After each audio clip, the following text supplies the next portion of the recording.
The metal doors of the council chamber slid open with a heavy sound that made Tae-min Kim feel sick to his stomach. The 19-year-old human walked forward on shaking legs, his military boots clicking against the cold floor. Behind him, he could hear other cadets whispering. He knew they were talking about him, about what he had done, about how he had failed. The chamber was huge and dark. 7 alien species sat in a half-circle on raised platforms, looking down at him like judges, deciding the fate of a criminal. Their eyes glowed in different colors: blue, green, red, purple. None of them looked friendly. None of them looked like they wanted to help him. In the center sat Commander Veltar, a tall gray alien with 4 arms and no hair. His skin looked like old leather, and his black eyes showed no emotion at all. Tae-min had respected this alien once, had wanted to make him proud. Now those same black eyes looked at him with disgust. "Cadet Tae-min Kim," Commander Veltar said. His voice was deep and cold. "You stand before this council because you have brought shame to the Apex Guard training program. Do you understand why you are here?" Tae-min stood straight and tried to keep his voice steady. "Yes, sir. I disobeyed direct orders during the simulation exercise on Platform 7.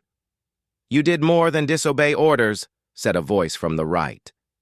Tae-min turned to see Admiral Korath, an ancient being that looked like it was made of blue light and crystal. The Admiral's species, the Ethereals, were the oldest and most respected in the galaxy. When they spoke, everyone listened. "You put the entire mission at risk. You endangered your fellow cadets. You showed the kind of emotional weakness that we have come to expect from your species." The words hit Tae-min like a punch to the chest. He had heard this before. Humans were too emotional, too quick to act without thinking, too willing to break rules when their feelings got in the way. But he had thought he was different. He had thought he could prove that humans belonged in the Apex Guard. "Tell us what happened," Commander Veltar ordered. "Tell us why you chose to ignore a direct order from your superior officer." Tae-min closed his eyes for a moment and remembered. That day, it had started like any other training exercise. The simulation was supposed to test their ability to follow military protocol during a planetary evacuation. The scenario was simple. Enemy forces were attacking a colony world. The Apex Guard team had to secure important military assets and retreat to safety. Civilian evacuation was not their responsibility. But when Tae-min saw the virtual families running for their lives, something inside him broke. The computer-generated children crying for their parents. The old people who could not run fast enough. The pregnant women struggling to reach the evacuation ships. They looked so real, so afraid. The simulation showed civilian casualties, Tae-min said quietly. Thousands of them. I knew they were not real, but they looked real. They sounded real. When I saw the evacuation ships leaving without them, I could not just walk away. "So you abandoned your post," Admiral Korath said. "You left your assigned position to help virtual people who did not actually exist." "I saved them," Tae-min said, his voice getting stronger. "All of them. Every single civilian in that simulation survived because I chose to help them instead of following orders." The chamber fell silent. Tae-min could hear his own heartbeat. He could feel sweat running down his back. In the viewing area above, he saw Da-eun Park, his best friend since childhood. Her face was pale and worried. She had been watching when everything went wrong. She had seen him make the choice that would end his career. "You saved virtual people," Commander Veltar said slowly. "And in doing so, you failed to secure the military assets that were your actual mission. In a real battle, those assets could have been weapons, supplies, or intelligence that would save thousands of real lives later. Your emotional decision could have doomed an entire sector." Tae-min felt his cheeks burn with shame. "I understand, sir, but I could not let them die, even if they were not real, even if it was just a test." Something inside me would not let me walk away from people who needed help. That something, Admiral Korath said coldly, is exactly why humans are not ready for positions of real authority in the galactic community. You let your feelings control your actions. You put your personal emotions above military discipline and strategic thinking. The other council members nodded. A red-skinned alien with tentacles instead of hair spoke up. In our species, we learn to control such impulses before we reach maturity. The needs of the many always come before the needs of the few. This is basic military science. The human shows promise in other areas, said another alien, this one covered in blue scales. His tactical scores are excellent. His physical abilities are above average. But this emotional instability makes him unsuitable for command. Taman wanted to argue. He wanted to tell them that caring about people was not a weakness, that someone had to speak for those who could not speak for themselves. But he knew it would not matter. The decision was already made. He could see it in their eyes. Commander Veltar stood up, his 4 arms folded across his chest. Cadet Taman Kim, by the authority of this council, you are hereby expelled from the Apex Guard training program. Your rank is stripped. Your access to military facilities is revoked. You have 48 standard hours to leave this station. The words hit him like ice water. Taman felt his knees go weak, but he forced himself to stay standing. He thought about his father, Jae Sung Kim, who had died defending Earth's outer colonies 5 years ago. His father had been a hero, had died following orders and protecting strategic assets. Now his son was being kicked out of the military for caring too much about saving lives. Do you have anything else to say, Cadet Kim? Admiral Korath asked. Taman looked up at the viewing area where Da-Un was sitting. Tears were running down her face. She had worked just as hard as he had to get into this program. Now she would have to continue without him. He thought about all the humans back on Earth who were counting on people like him to represent their species among the stars. He had let them all down. No, sir, he said quietly. I have nothing else to say. As he turned to leave, he heard Admiral Korath speak one last time. Perhaps this will serve as a lesson to other human cadets. In the galaxy, there is no room for those who cannot control their emotions. Sentiment is a luxury that military officers cannot afford. Taman walked out of the chamber with his head held high, but inside he felt like he was dying. The shame burned in his chest like a fire that would never go out.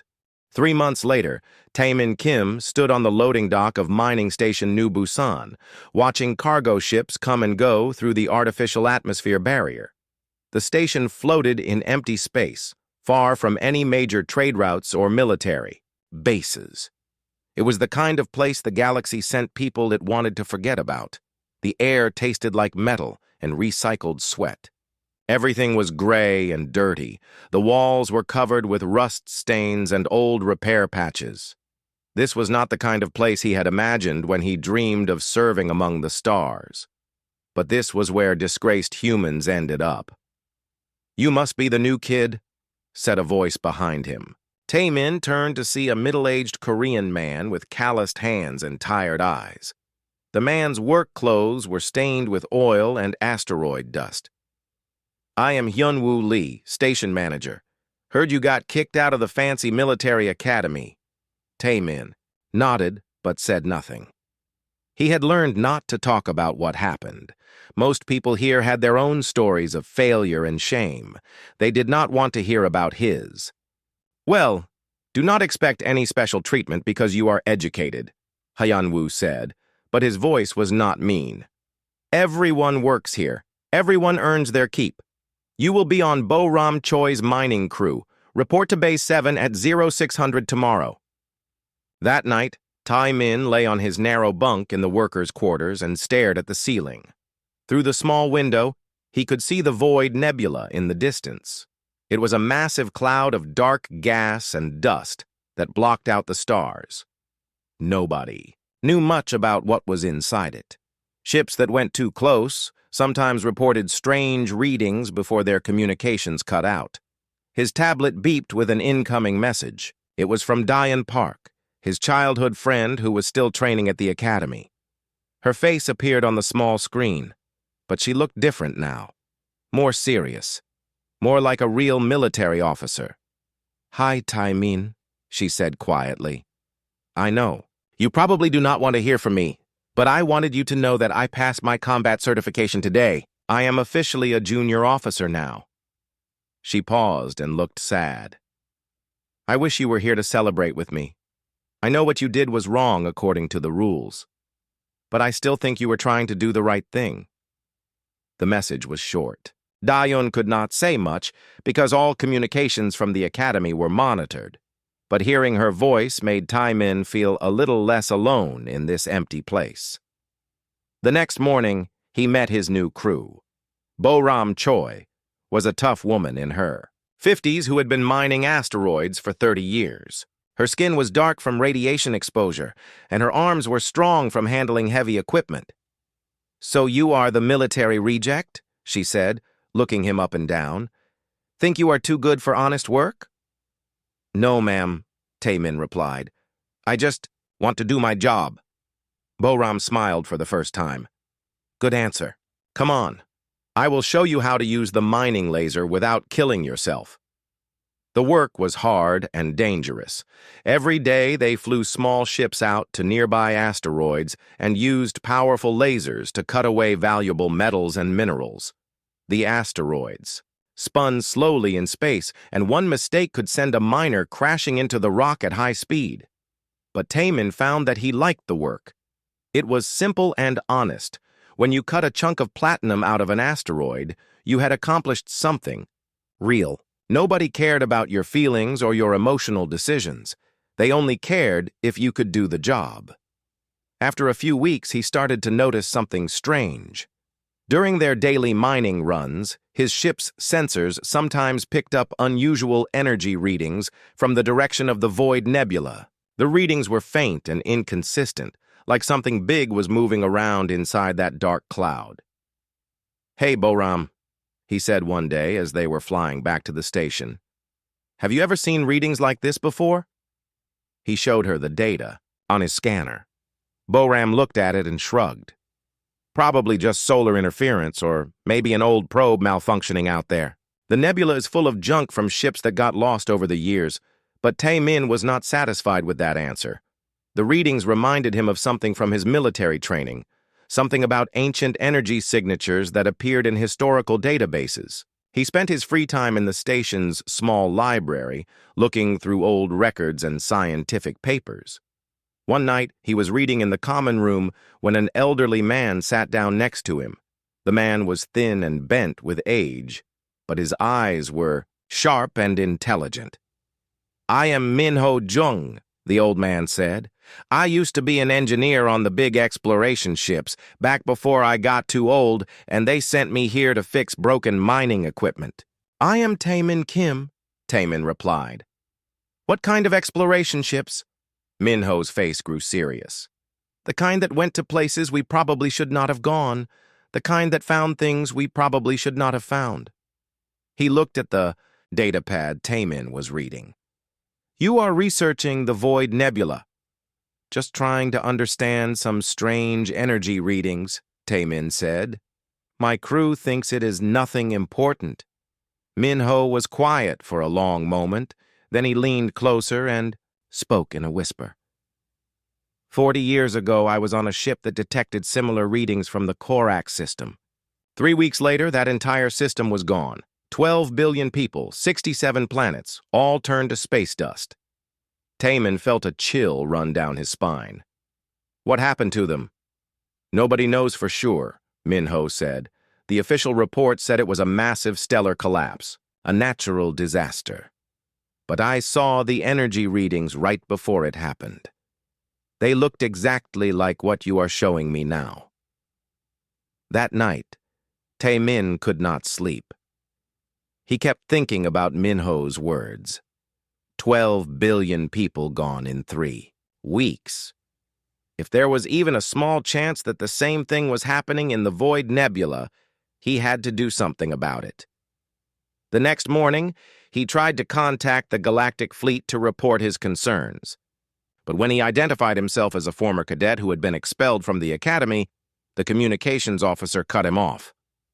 "Disgraced personnel are not authorized to file threat reports," the officer said coldly. "If you continue to make false alarms, you will be charged with interference in military operations." Taman stared at the blank screen after the call ended. Once again, nobody wanted to listen to him. Once again, his past mistakes meant that his concerns would be ignored. But this time, the stakes might be much higher than a training simulation. He thought about Da-Un, still training at the academy. He thought about Earth, his homeworld with its billions of people. He thought about all the inhabited systems between, here and there. If something dangerous was waking up inside the Void Nebula, they were all in terrible danger, and he might be the only person who knew about it. 2 weeks after his conversation with Minho Jung, Tai Min was working alone on a routine mining operation near the edge of the Void Nebula when his scanner started screaming warnings at him. The energy readings were not faint anymore. They were massive and getting stronger by the minute. He quickly shut down his mining laser and activated his ship's long-range sensors. What he saw on the display made his blood turn cold. Something huge was moving inside the nebula, something the size of a small moon, but it was not a natural object. The energy signature showed complex patterns that could only come from advanced technology. "Boram, are you seeing this?" he called over the radio to his crew leader. "Seeing what, kid?" Boram's voice crackled back through the static. "The readings from the nebula. Something big just activated in there." There was silence for a moment. Then Boram's frustrated voice came back. "Taemin, I told you to stop obsessing over that empty space. We have work to do. Get back to cutting that asteroid." But Taemin could not focus on work. Every few minutes he checked his sensors again. The massive object was moving closer to the edge of the nebula. Other smaller objects were moving with it. It looked like a fleet of some kind, but unlike any ships he had ever seen in the military databases, when his shift ended, he flew straight back to the station and ran to find Minho Jung. The old engineer was in the repair bay, fixing a broken gravity generator. "Minho, you have to see this," Taemin said, showing him the recorded scanner data. Minho's face went pale as he studied the readings. His hands started shaking. "Dear God," he whispered, "it is happening again." "What is happening again?" Taemin asked. "The Great Purge," Minho said quietly. "That is what we called it back then. The thing that destroyed the Corax system and 6 others before the military covered it up. They told us it was classified, that we could never talk about it. But I never forgot those energy signatures." Minho led Taemin to his small quarters and pulled out an old data pad from under his bed. "I kept copies of the original scanner records even though I was ordered to destroy them. Look at this." The data pad showed readings from 40 years ago. The energy patterns were almost identical to what Taemin had recorded today. But these readings had a timestamp showing they were taken 3 days before the Corax system disappeared. "What are they?" Taemin asked. "We called them devourers," Minho said. "Ancient machines that wake up every few thousand years to consume entire star systems. They strip away everything. Planets, moons, even the stars themselves. Then they go back to sleep until they get hungry again." Taemin stared at the data in horror. If Minho was right, billions of people were in terrible danger and nobody knew it. Why did the military cover it up? Because they had no way to stop it, Minho replied. The Devourers were too powerful, too advanced. The only thing the government could do was evacuate a few systems quietly and hope the machines would go back to sleep before anyone noticed. But they did not go back to sleep. "This time," Taemin said, "they are waking up again." The next morning, Taemin tried again to contact Galactic Command. This time he managed to get through to a junior communications officer. "This is former Cadet Taemin Kim reporting a code red threat situation," he said. "Former cadet?" the officer replied. "Sir, you are not authorized to file threat reports.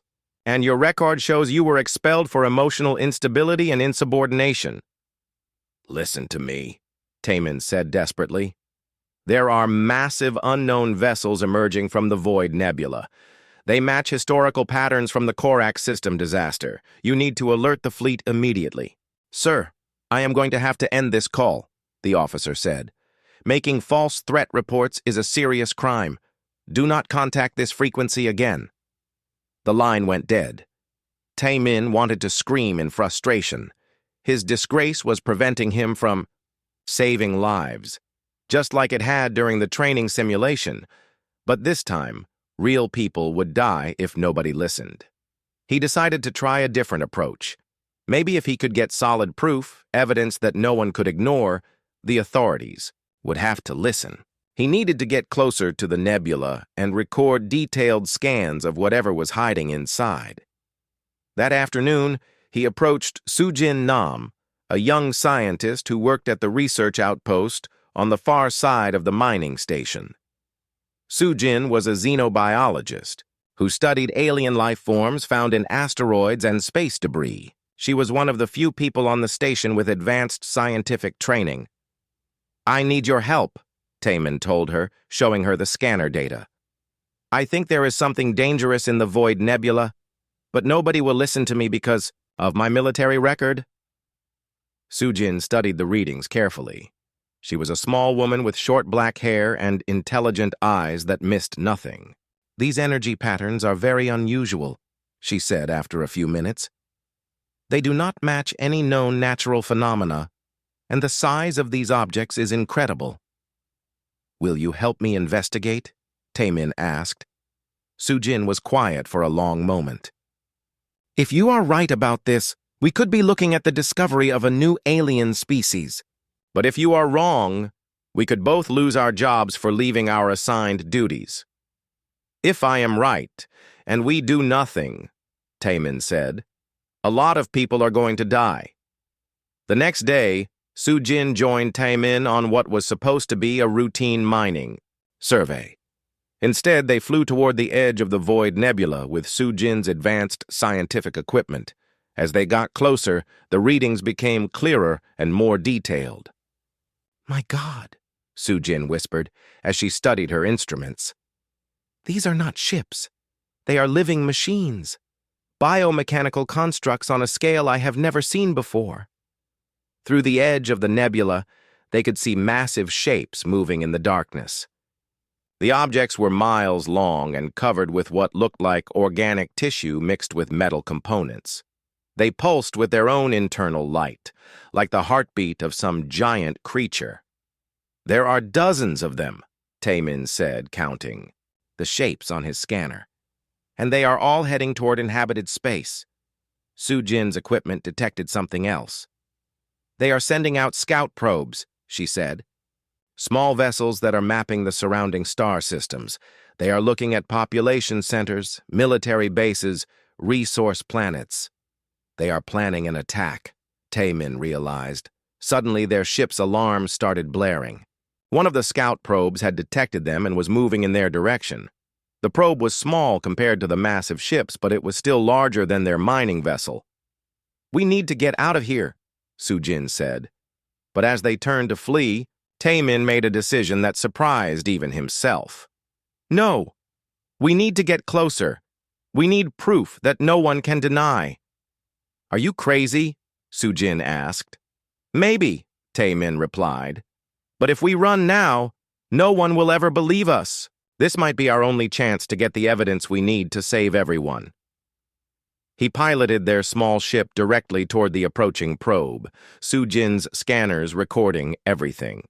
They needed to get close enough to take detailed readings that would prove the threat was real, even if it meant risking their lives in the process. The Devourer Scout probe was unlike anything Taemin had ever seen. As their small mining ship got closer, he could see that it was made of dark metal covered with pulsing veins of organic material. Strange lights flickered along its surface, like nerve signals in a giant brain. The thing was alive and machine at the same time. "The readings are incredible," Sujin whispered, her eyes glued to her scientific instruments. "The technology is millions of years ahead of anything we have. The biomechanical integration is perfect. This is not just a ship. It is a living creature that has been engineered for war." The probe suddenly changed direction and started moving directly toward them. Red lights began flashing along its hull, and Taemin's scanner detected weapon systems powering up. "It knows we are here," he said. "We need to get that data and run!"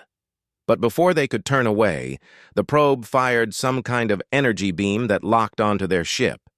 Taemin felt the controls become sluggish as the beam pulled them closer to the alien vessel. "It is dragging us in," Sujin said, panic in her voice. "The tractor beam is too strong. We cannot break free." Taemin looked at the massive probe growing larger in front of them. In a few minutes, they would be pulled inside and probably killed. But he could see something that Sujin could not. There was a small docking port on the side of the probe, probably designed for maintenance access. "Keep recording everything," he told Sujin. "I am going to board that thing." "What?" Sujin stared at him like he had lost his mind. "You cannot be serious." "Someone needs to get inside and download their navigation data," Taemin said, putting on his emergency spacesuit. "We need to know how many ships they have and where they are planning to attack.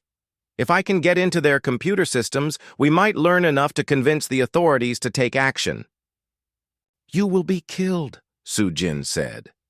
"Maybe," Taemin replied. "But if we do nothing, billions of people will die anyway. At least this way we have a chance to warn them." He opened the airlock and used his suit's small rocket pack to fly across the empty space between their ship and the probe. The alien vessel was enormous up close, covered with strange symbols and organic growths that seemed to watch him as he approached. The docking port opened automatically when he got near it, as if the ship knew he was coming. Inside, the corridors were dark and filled with a strange red mist.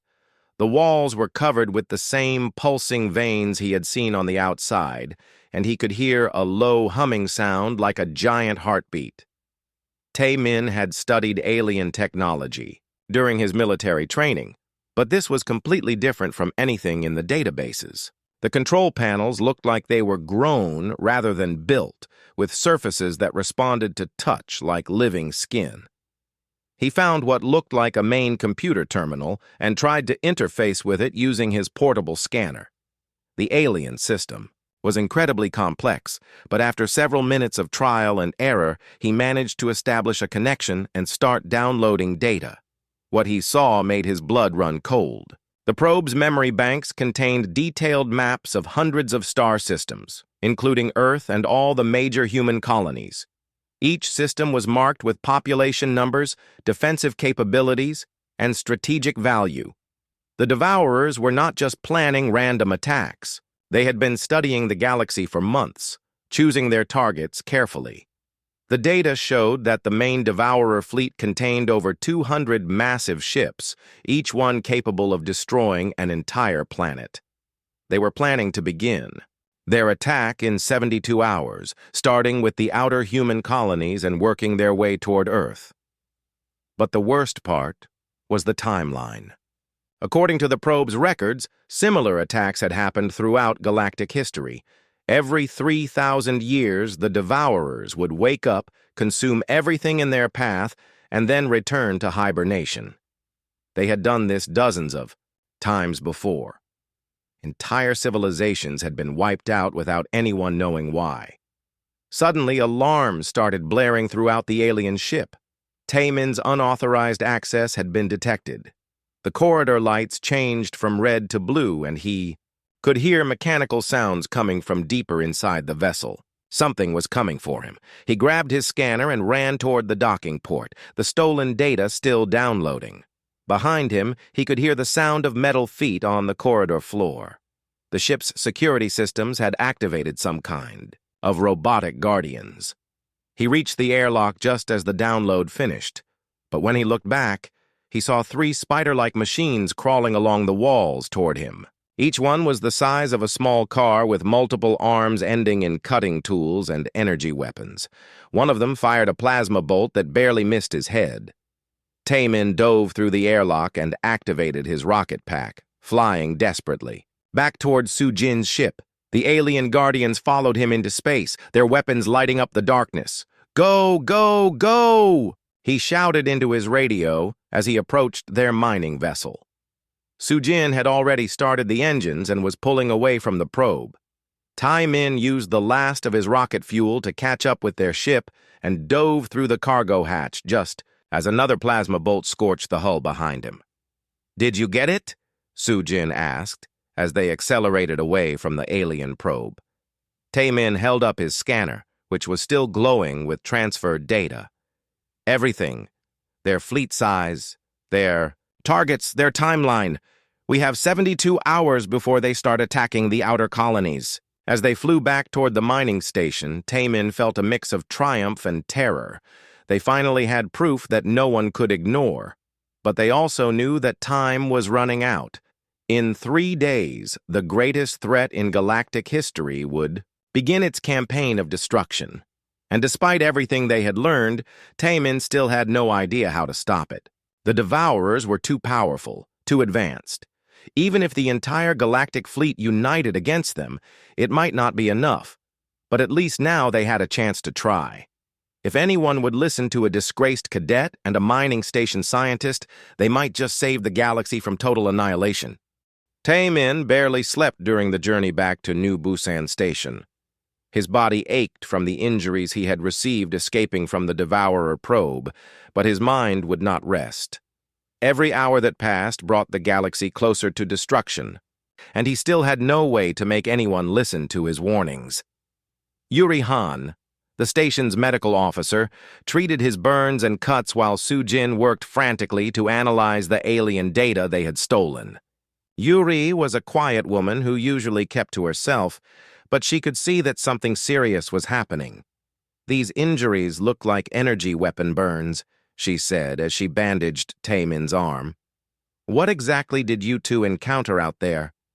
"Something that is going to kill everyone if we cannot stop it," Taemin replied. When they reached the station, Sujin immediately began transmitting their findings to every scientific database she could access. But most of the data was classified too high for civilian networks. They needed military-grade communication systems to reach the people who could actually do something about the threat. "We have to get to the galactic capital," Taemin said as they studied the star charts in Sujin's lab. "If we can present this evidence directly to the council, they will have to listen." "The capital is 8 days away by commercial transport," Sujin replied. "We only have 72 hours before the attack begins. Then we need a faster ship." Taemin remembered Inho Seo, a cargo ship captain who sometimes stopped at New Busan to trade supplies. Inho was known for taking risks that other pilots would not take, and his ship was fast enough to reach the capital in 2 days if he pushed the engines hard. They found Inho in the station's cantina, drinking synthetic alcohol and complaining about trade regulations to anyone who would listen. He was a thin man with graying hair and the nervous energy of someone who had spent too many years dodging pirates and customs officials. "You want me to fly to the galactic capital?" Inho said after Taemin explained what they needed. "Do you know how much fuel that would cost? And the docking fees at the capital are enormous." "The galaxy is about to be invaded by an alien fleet," Taemin said. "Money will not matter if everyone is dead." Inho laughed. "Right. And I suppose you have proof of this invasion?" Sujin showed him some of the data they had downloaded from the probe. Inho's smile faded as he realized the readings were real. "These energy signatures," he said quietly. "I have seen something like this before. My father was a deep space explorer. He used to tell stories about ancient machines that would appear from nowhere and destroy entire systems." "Will you help us?" Taemin asked. Inho was quiet for a long moment, then nodded. "My ship is not much to look at, but she is fast. We can leave in an hour." During the flight to the Galactic capital, Tai Min received a message from Dayun Park. His childhood friend had somehow learned about his recent activities and was worried about him. Tai Min, I heard you left the mining station without authorization, she said in the recorded message. People are saying you have been making wild claims about an alien invasion. Please be careful. After what happened at the academy, any more trouble could mean serious criminal charges. Taemin stared at Dawun's image on the communication screen. She looked older now, more confident in her military uniform. But he could see the concern in her eyes. She still cared about him, even after everything that had happened. I wish I could explain everything to you, he said to the empty screen. But there is no time. They reached the Galactic capital with only hours to spare before the Devourer. Attack was scheduled to begin. The capital was a massive space station that served as the political center of the galaxy, home to representatives from hundreds of different species. But when they tried to request an audience with the council, they were turned away immediately. Taemin's disgrace followed him even here. No one would grant a meeting to a disgraced cadet and 2 civilians from a mining station. We need to get their attention, Sujin said as they stood outside the council chamber, watching important officials walk past without looking at them. Taemin looked at Inho's cargo ship docked nearby and suddenly had an idea. It was desperate and probably suicidal, but it was the only way to make sure the council heard their warning. Inho, I need you to program your ship for an emergency crash landing, he said. What? Inho stared at him in shock. That ship is my life. Everything I own is tied up in that vessel. If the Devourers succeed, your ship will not matter anyway, Taemin replied. None of our possessions will matter if everyone is dead. 20 minutes later, Inho's cargo ship came screaming. Through the station's atmosphere barrier at maximum speed, its engines failing and navigation systems offline. Emergency alarms blared throughout the capital as the ship crashed directly into the main plaza outside the council chamber. Taemin climbed out of the wreckage, battered but alive, carrying Sujin's data pad with the Devourer intelligence. Security. Forces surrounded him immediately, but he ignored their weapons and walked straight toward the council chamber. I demand to speak to Admiral Korath, he shouted as the guards tried to stop him. The galaxy is under attack and you need to hear this evidence. The commotion had drawn a crowd of council members and their staff. Among them, Taemin saw the tall, crystalline form of Admiral Korath, the ethereal leader who had presided over his disgrace months earlier. You, Admiral Korath said coldly. The emotional human who was expelled from military service. How dare you disrupt these proceedings with your childish theatrics? Look at the data, Taemin said, holding up the pad. Devourer ships are emerging. From the Void Nebula, they will begin attacking the outer colonies in less than 6 hours. Everything is here. Fleet sizes, target lists, attack schedules. Other council members gathered around, including Elder Shiara of the Crystal Collective, a species known for their ability to sense truth in emotional resonance. She studied Taemin carefully as he spoke. The human believes what he is saying, Elder Shiara said quietly. His emotional patterns show no deception, only desperate urgency. Admiral Korath looked at the datapad with obvious reluctance, but as the information appeared on the screen, his expression changed from annoyance to shock to growing alarm. These readings, he said slowly. If they are accurate, we are facing a threat beyond anything in our databases. They are accurate, Sujin said, stepping forward despite the weapons pointed at her. I verified the data myself. The Devourers are real, and they are coming. For a moment, the plaza was completely silent. Then Admiral Korath looked directly at Taemin with something that might have been respect. You broke dozens of laws getting here, the Admiral said. You destroyed property, violated restricted airspace, and disrupted official proceedings. But if this data is real, you may have saved the galaxy. The admiral activated his emergency communicator and began issuing orders to the Galactic fleet. As military officers rushed to their posts, Taemin felt a strange sense of completion. His shame had driven him to this moment, but it was his refusal. To give up that might save everyone he cared about. The real fight was just beginning. The emergency session of the Galactic Council lasted only 30 minutes, but it changed everything. When Admiral Koreth presented Taemin's evidence to the assembled species leaders, the response was immediate and overwhelming. For the first time in galactic history, every major civilization agreed to unite their fleets under a single command. But the most surprising decision was who they chose to lead the united fleet. The human has proven that he understands this enemy better than any of our military strategists, Elder Shiara announced to the shocked assembly. His emotional connection to protecting civilian lives may be exactly what we need to defeat an enemy that thinks only in terms of tactical efficiency. Admiral Koreth looked directly at Taemin.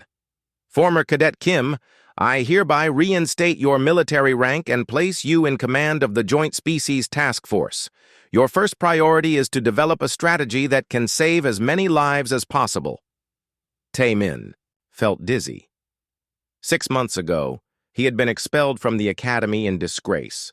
Now he was being given command of the largest military force in galactic history. But there was no time to feel overwhelmed. The Devourer attack had already begun. Reports were coming in from the outer colonies. The ancient machines had emerged from the Void Nebula in massive numbers, just as the stolen data had predicted. Their biomechanical ships were systematically destroying defensive platforms and orbital facilities around human settlements. But something strange was happening.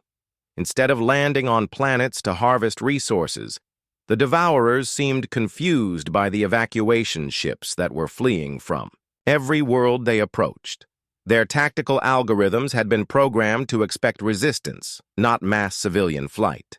They do not know how to respond to a full evacuation, Sujin observed as she studied the battle reports. Their programming assumes that populations will stay and fight for their homes. Taemin realized this was their advantage. The Devourers were incredibly advanced, but they were also predictable. They followed patterns that had worked for millions of years against civilizations that fought conventionally. We are not going to fight them the way they expect, he announced to his command staff. Every ship in the fleet has a new primary mission. Civilian evacuation comes before everything else. Before tactical objectives, before military assets, before strategic positions. Commander Veltar, his former instructor, had volunteered to serve under his command. The gray alien looked confused by the orders. Sir, if we prioritize evacuations over military targets, we will lose important defensive positions. Good, Taemin replied. I want them to capture empty bases and deserted facilities. While they waste time trying to process resources that are not there, we save the people who matter. The strategy was completely against military doctrine, but it worked. As the United Fleet implemented massive evacuation operations across dozens of worlds, the Devourer forces began to fall behind their projected timeline. Their harvesting ships would arrive at planets only to find empty cities and abandoned industrial centers. Da-Yun Park had requested transfer to Taemin's command ship, along with dozens of other officers who wanted to serve under the human who had gone from disgrace to hero in a single day. She stood beside him on the bridge as they coordinated the evacuation of New Sol, a heavily populated colony world. You were right all along, she said quietly. About putting people before protocol, about caring more about lives than rules. I was not right, Taemin replied. I was just stubborn. Too stubborn to stop caring, even when everyone told me I should. Inho Seo had been given command of a civilian transport squadron, using his knowledge of smuggling routes to move refugee ships through areas the Devourers had not yet reached. Yuri Han was coordinating medical support for the evacuations, treating millions of displaced civilians. Even Minho Jung had joined the effort, using his engineering expertise to help modify civilian ships for faster evacuation runs. The old man worked alongside Bo-Ram Choi and the other miners from New Busan, proving that every person had a role to play in saving the galaxy. But the Devourers were adapting. After losing several key targets to the evacuation strategy, they began changing their tactics. Instead of methodically harvesting each system, they started focusing their main fleet on a direct assault toward Earth and the other core worlds. "They are going to try to end this quickly," Su Jin warned as she analyzed the enemy fleet movements. "If they can capture the major population centers before we evacuate them, they will have enough resources to sustain their campaign indefinitely." The final battle took place in the Sol system, humanity's home. The Devourer fleet was massive beyond imagination, with biomechanical ships stretching across millions of kilometers of space. But the United Galactic Fleet was ready for them. As the enemy ships approached Earth, they found something they had never encountered before. Instead of a defensive formation protecting the planet, they faced a coordinated evacuation operation. Unlike anything in their databases, thousands of ships from hundreds of species were working together to save every human civilian they could reach. The Devourers tried to break through the evacuation fleet to reach Earth's surface, but every time they destroyed a military vessel, 10 more civilian transports escaped with full loads of refugees. Their targeting systems could not process the chaos of a battle where the enemy cared more about saving lives than winning tactical victories. In the climactic moment, as the Devourer command ship prepared to bombard Earth directly, Taimin made one final decision that surprised everyone, including himself. "All ships, follow me," he announced over the fleet communication system. "We are going to ram the command vessel." "Sir, that is suicide," Commander Veltar protested. "Not if we do it together," Taimin replied. What happened next would be remembered in galactic history as the greatest display of unity ever achieved. Ships from every species in the galaxy followed Taimin's lead, flying directly at the massive Devourer command ship in a coordinated assault that had no chance of success by conventional military analysis. But the Devourers had never faced an enemy willing to sacrifice everything for beings who were not even their own species. The biomechanical collective consciousness that controlled their fleet could not process the concept of altruistic sacrifice. When faced with thousands of pilots willing to die for people they had never met, the Devourer network experienced what could only be called a psychological breakdown. The command ship's systems overloaded trying to calculate responses to illogical behavior, causing cascade failures throughout the entire fleet. One by one, the ancient machines shut down, their programming unable to cope with enemies who acted from love instead of logic. Taimin survived the battle, though his ship was badly damaged. As he floated in his escape pod watching the Devourer fleet drift powerlessly through space, he received a transmission from Admiral Korath. "Cadet Kim," the Admiral said, and for the first time in their relationship, his voice showed genuine respect. "On behalf of the Galactic Council, I formally apologize for our failure to recognize your greatest strength. Your emotional responses, which we saw as weakness, proved to be exactly what the galaxy needed." But Taimin barely heard the praise. He was watching the evacuation ships returning to Earth, carrying millions of human civilians who would live to see another day because people from dozens of different worlds had cared enough to save them. 6 months later, Taimin stood before the Galactic Council again. But this time, he was not there to face judgment. He was there to establish the Harmony Corps, a new organization dedicated to protecting civilian populations throughout the galaxy. The same emotional instincts that had brought him shame at the Academy were now recognized as humanity's greatest gift to the galactic community. The young human who had been expelled for caring too much about virtual people had become the leader who saved real people across hundreds of worlds. His father's sacrifice had been honored, not by following orders without question, but by never forgetting that the purpose of any military was to protect those who could not protect themselves, and the shame that had once burned in his chest was now transformed into something much more powerful. The pride of knowing that caring about others, even when it seemed illogical or inconvenient, was the most human thing of all.